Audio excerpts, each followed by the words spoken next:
पैसों की टेंशन हो और जेब बिल्कुल खाली हो, ऐसे में पर्सनल लोन या क्रेडिट कार्ड, ये दो ऑप्शन ही हमें नजर आते हैं। लेकिन क्या कभी आपने क्रेडिट लाइन का नाम सुना है? नहीं जानते तो ये वीडियो लास्ट तक जरूर देखें। लाइन ऑफ क्रेडिट या credit line somewhat personal loan और क्रेडिट कार्ड जैसा ही होता है। डिफरेंस सिर्फ इतना है कि इसमें आपको एक लिमिट मिलती है और आप जरूरत के हिसाब से जितना चाहे उतना पैसा निकाल सकते हैं। आप जितनी रकम खर्च करते हैं, बैंक उतनी ही रकम पर आपसे ब्याज वसूल लेता है। बाकी बची हुई रकम क्रेडिट लाइन में ही पड़ी रहती है, उस पर कोई ब्याज नहीं लिया जाता है। अब जैसे हर सिक्के के दो पहलू होते हैं, ठीक उसी तरह क्रेडिट लाइन का ऑप्शन भी कुछ मामलों में फायदेमंद है तो कुछ मामलों में नहीं। ऐसे में थोड़ी डिटेल में समझ लेते हैं इसके नफा नुकसान के बारे में, ताकि जब अगली बार पैसों की जरूरत पड़े तो आप सोचे नहीं, सीधा सही ऑप्शन चूज करें। मान लीजिए कि आपको क्रेडिट लाइन के तौर पर 2 लाख रुपए मिले हैं, लेकिन आपको उसमें से सिर्फ 50,000 रुपए ही खर्च करने की जरूरत पड़ती है। ऐसे में आपको सिर्फ 50,000 रुपए पर ही ब्याज देना होगा। बाकी के बचे 1.5 लाख लाइन ऑफ क्रेडिट में ही पड़े रहेंगे,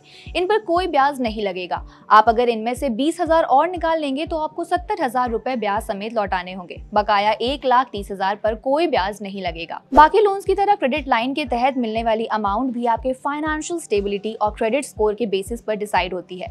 ये 3,000 से 10 लाख तक भी हो सकती है। क्रेडिट लाइन स्टार्टिंग लिमिट, उसकी इंटरेस्ट रेट्स और लोन जारी करने वाले बैंक या अदर फाइनेंशियल इंस्टीट्यूशंस डिसाइड करते हैं। लेकिन हाँ, इसके अलावा क्रेडिट लाइन में अनएक्सपेक्टेड चेंजेस के चांसेस भी रहते हैं। यानी क्रेडिट लाइन अप्रूव करने वाला बैंक आपकी लिमिट कम करने या किसी भी समय आपकी इंटरेस्ट रेट बदलने का फैसला ले सकता है। तो ये थी क्रेडिट लाइन की सारी डिटेल्स। आई होप वीडियो आपको इन्फॉर्मेटिव लगी हो, अच्छी लगी हो तो आगे शेयर जरूर करें।